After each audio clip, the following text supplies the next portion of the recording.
소남 전진이라고 합니다. 저는 서력이 54년이고요. 처음 서예를 어떻게 접하게 되셨는지. 그거는 이제 외조부님이 학자이셔가지고 어렸을 때부터 막 7살 이때쯤에 먹은 이렇게 갈고 지방은 어떻게 쓰고 막 이렇게 하면서 그냥 자연스럽게 이렇게 서예를 하게 됐고, 또 그 집안에 DNA가 있었는지 그냥 서예가 너무 좋아서 하다 보니까 여기까지 온 거예요. 지루하거나 혹은 다른 걸 해야겠다 이런 생각을 하신 적은 없으세요?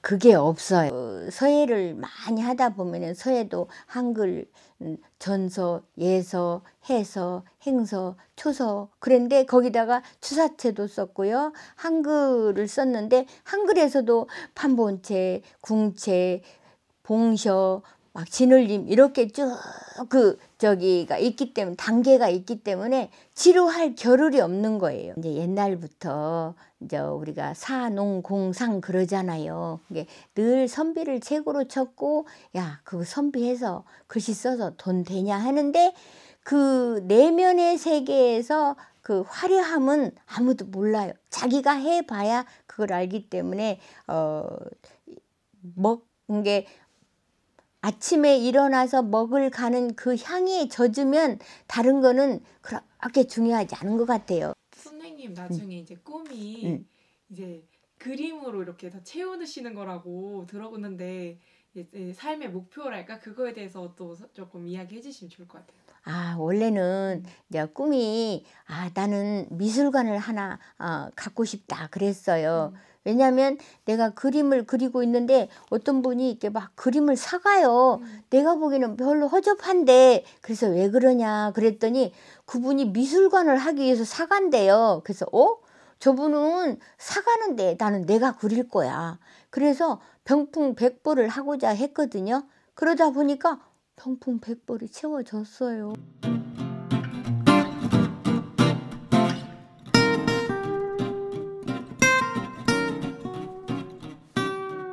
극기봉예라고 해가지고 이게 사서상경을 다 이렇게 걸르면은 명심보감이 돼요. 명심보감을 걸리면은 극기봉예라고 하거든요. 자기를 이기는 것이 얘를 회복한다 하는데, 누구나 싸워서 이기려고 해요. 내가 저 사람 이겨먹어야지, 내가 이길 거야.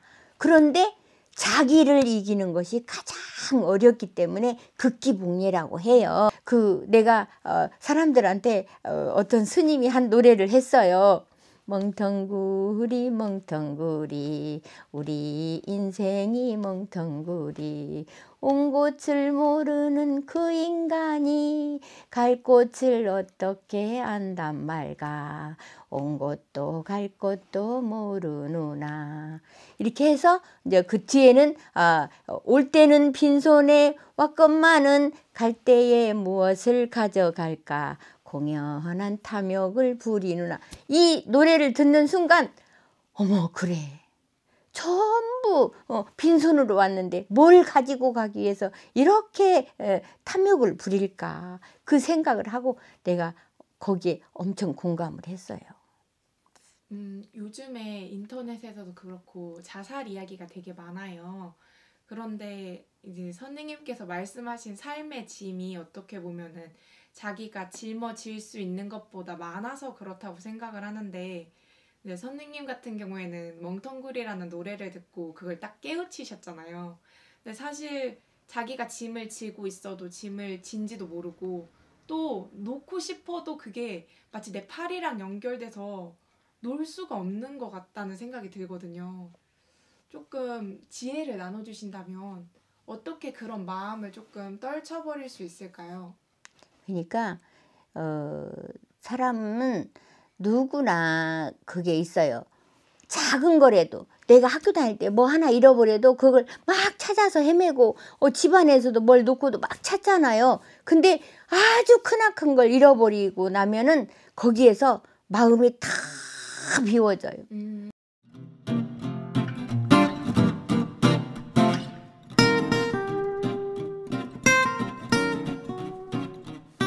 이렇게 이렇게 서예를 하면서 마음 수양이 가장 중요하다고 생각하는데 요즘 사람들이 서예 그거 해서 뭐해?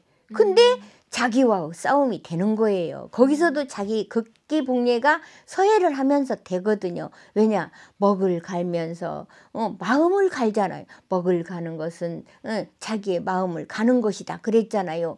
또 글씨를 쓰는 것은 자기의 인생을 정성스럽게 쓴단 말이에요. 그리고 이제 글씨 쓰고서 붓을 깨끗이 씻는 것은 자기의 때 묻은 마음을 씻는 거거든요. 근데 그런 과정도 없이 요즘은 먹물을 부어서 바로 써요. 갈 시간도 없다 이거죠. 왜? 여기도 최근에 이렇게 가르친 제자 중에 조금 잘 성장해서 전시를 한 제자도 있는지 말씀해 주세요. 그분은 저 전주에 계시는데 그분이 이제 고경욱 선생님이라고 하는데 이제 퇴직하시면서 한번 전화가 와서 찾아뵙겠다고 그래서 웬일인가 했더니 개인전을 한다는 거예요. 근데 이제 그분도 이제 전서, 예서, 해서, 행서, 초서도 다 썼지만 이제 그분은 이제 추사치를 많이 썼고 또 전각을 했어요. 나는 전각을 안 했거든요. 근데 이제 그분이 그 초대를 해서 전시장에 갔더니 전각을 해서 쫙 전시를 한 거예요. 그 돌이 석 달치 월급을 한꺼번에 돌을 샀대요. 그래서 부인이 엄청 싫어할 거라고 생각했는데 쾌히 승낙을 해서 이렇게 했노라고 참 고마웠다고 그 얘기를 하더라고요. 그럼 선생님께 처음 배우시게 된 건가요? 그렇죠. 네. 그럼 얼마나 이렇게 여기서 나한테 7년 정도 했고 또 이제 전주로 발령이 나서 가시니까 거기에서 이제 계속 했죠. 그러니까 퇴직을 했으니까 이제 61세 넘었겠죠. 이게 처음에 그분은 글씨를 너무 못 써서 펜글씨를 쓰러 오셨었어요. 내가 이제 학원을 할 때. 근데 이제 펜글씨를 내가 한 3개월이면은 잘 쓴다고 늘 이렇게 해서 쓰는데 어느 날 그래요. 선생님 저도 붓글씨 써도 돼요? 그래서 그럼요. 붓글씨 쓰면 더 좋죠. 그렇게 해서 2년이 7년 동안 한 거예요. 그래서 선생님 이제 그만 하야하세요. 그랬더니 선생님 저는 여기 오는 게 유일한 낙인데 어떻게 하야를 하라고 하냐고. 그래서 이제 그분 아버지 회갑 때 병풍도 해드리고 그 사군자에서 국화로 꽃도 그리고 하여튼 전부 다 배웠어요. 그렇게. 예. 그래가지고 전주 가셔서는 전각을 열심히 하고 추사체도 많이 써서 책도 이렇게 전부 엮어가지고 전시장에 딱 내놨더라고요. 되게 좋은 영향력을 여기저기 지지고 다니시는데 아까 서중 경로당에도 가셨잖아요. 네. 거기에서는 어떤 걸 가르쳐 주시는 거예요? 거기에서는 이제 마을 주민들을 위해서 봉사도 할 겸 이제 연세도 들었기 때문에 이제 어차피 거기에서도 기초를 가르쳤어요. 그리고 우리가 못 써도 괜찮은 판문체를 시작했죠. 판문체를 시작했는데 그 중에서 저기 교육문화회관에서 오랫동안 하신 분이 계시는데 그분은 젊어서부터 하셨고 지금 외창 희호데이를 나가고 싶어가지고 커다란 글씨를 연습하는데 아까 작은 글씨 쓰는 거 보고 왔죠. 네. 열심히 잘 쓰세요.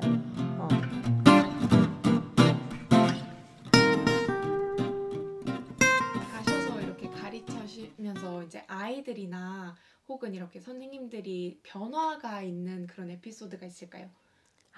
이제 애기들은 이제 또 캘리그라피를 이제 하자고 해서 이제 하는데 처음에는 붓도 이렇게 막 어설프게 위에 잡고 그런데 지금은 이제 붓도 좀 잘 잡고 색으로 하세요. 뭘 하세요 하면은 많이 달라지고 애들이 기다리는 그 눈동자가 있어요.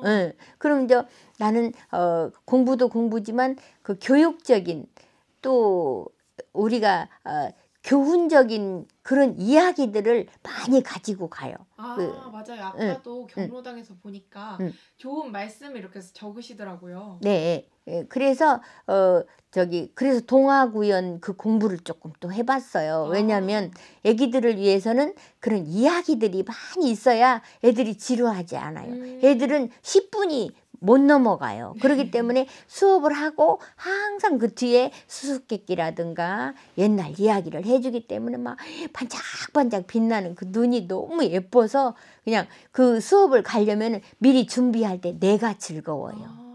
내가. 그렇게 해서 선생님이 또 이렇게 해서 좋은 영향들 끼쳐주시기도 하시지만 또 많은 걸 받으시는 것 같아요. 아, 정말 아이들한테 정말 좋은 길을 받죠.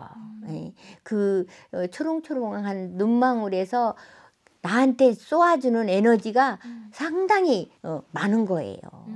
왜냐하면은 그 애들이 자라서 어렴풋이 내 생각을 할 거란 말이에요. 아, 그때 선생님이 그 얘기 해줬는데, 아, 내가 이 책을 읽다 보니까 그 얘기가 있네? 하는 거예요. 그러니까 옛날에 학교 이렇게 수업 같은데, 뭐 스승의 같은데, 대체교사 있잖아요. 네. 그럴 때 가서 이야기를 해주면 막 어떤 학생은 막 옷을 잡아요. 선생님, 그 책 어디에서 있느냐고, 네. 어디에 있느냐. 그러면은, 옛날 전래동화 속에 많이 있었는데 제가 아무리 읽어도 없던데요. 그 얘기는. 그 이제 나만의 또 도서관을 딱 만들어 놓은 거예요. 그게 우리 손자 손녀들이 가면은 막 양쪽에 붙어 자요. 왜냐하면은 그 옛날 이야기 듣는데 너무 재밌어. 근데 할머니, 근데 그런 이야기는 어디서 타나요? 할머니 머릿속 도서관에서 나오지. 그래가지고 그럼 우리 할머니 도서관에 꿈속에서 거기서 만나게요. 또 이렇게 얘기를 하거든요. 책을 그냥 읽으라고만 요즘엔 많이 하잖아요. 이거 읽으면 좋다고. 그런데 막상 왜 읽어야 되는지는 사실 아이들한테 잘 다가오지 않는데 재밌는 이야기를 해주시니까 궁금해서라도 막 찾게 될 것 같아요. 궁금해서 애들이 계속 읽어대는 거예요. 네. 그리고 이제 나는 책을 이렇게 딱 이야기 해줄 거를 읽잖아요. 그러면 거기에다가 훨씬 더 맛있는 재미있는 이야기를 덧붙여서 갖고 가죠. 그러니까 훨씬 재밌고 선생님이 한 얘기 속에 이거 아닌데 책을 읽으면 그 맛이 안 나죠. 그래서 구전동화라는 말이 그렇죠. 그러면은 이런 뭔가 이야기 하나만 조금 재밌는 거 하나만 이렇게 소개해 주실 수 있을까요? 내가 얼마 전에 까치 이야기를 해줬어요. 까치하고 부엉이가 있는데, 재밌는데요? 네, 까치하고 부엉이가 있는데 어느 날 할머니가 아기를 하나 산골에서 데려다가 키우는데 그날은 그 아랫마을에 꼭 다녀와야 할 일이 있어서 그것도 밤이었어요. 그러니까 등잔불을 들고 가면서 까치야, 부엉아, 너네들이 저 애기 업고 갈 수도 없지 않니? 너네들이 잘 보고 있어라. 그러면 내가 그 보답으로 너네들 옷을 예쁜 걸 지어주마. 그랬거든요. 그래서 이제 아이고 우리 애기가 잘 자나 하고 오고 계셨고 그 잠깐 사이에 구렁이 한 마리가 와서 어슬렁어슬렁 씩 소리를 내면서 아기 방으로 들어가려고 하는 찰나 부엉이가 부엉부엉부엉 하고 까치가 왜 그래 까까까 왜 그래 근데 그냥 큰일 났다. 그러니까 막 까치들이 그 밤에 자기 친구들을 다 불러왔어요. 그래가지고 그 구렁이를 막 쪼아가지고 물리치는데 그 부엉이와 까치가 그걸 다 하고 나니까 할머니가 오셨는데 불이 희미하니까 얘들아 별일 없니? 아이고 아가가 잘 자고 있으니까 안심이구나 그랬는데 할머니 그게 아니에요. 깍깍깍 부엉부엉 해서 보니까 불을 밝히고 보니까 커다란 구렁이가 있는 거예요. 아이고 너희들 아니었으면 큰일 날 뻔했구나 그러면서 이제 그 다음날 할머니가 이제 예쁜 옷을 지어주는 거예요. 그러니까 이제 부엉이는 가만히 있어봐. 지그시 있어봐. 진드근 있어봐. 그러니까 진드근 있으니까 얼룩덜룩한 옷을 예쁘게 해줘서 딱 맞았거든요. 근데 이제 까치는 그 옷을 이렇게 해주니까 하얀 비단으로 해줬는데 아직 이제 치수가 다 안 맞아서 아이고 까치야 진드근이 있으라고 했는데 너 왜 이렇게 돌아다녀. 좋아가지고 건들 자꾸만 저기 걸어 다니다가 이 녀석아 다시 여기를 박음질을 해야 되니까 기다려봐. 이거 좀 재보다. 그래도 공중공중 막 돌아다니니까 이 녀석 너 그러면 혼날래? 여기 있는 먹물 그릇을 너한테 끼얹을 거다. 그래도 공중공중 돌아다니니까 정말 할머니가 확 끼얹었어요. 네. 그래가지고 까치가 옷이 머리서부터 싹 까맣게 되고 배만 하얗게 됐다는 그 이야기가 있었어요. 와, 진짜 박수를 딱 치르시는데 와 정말 재밌는데요.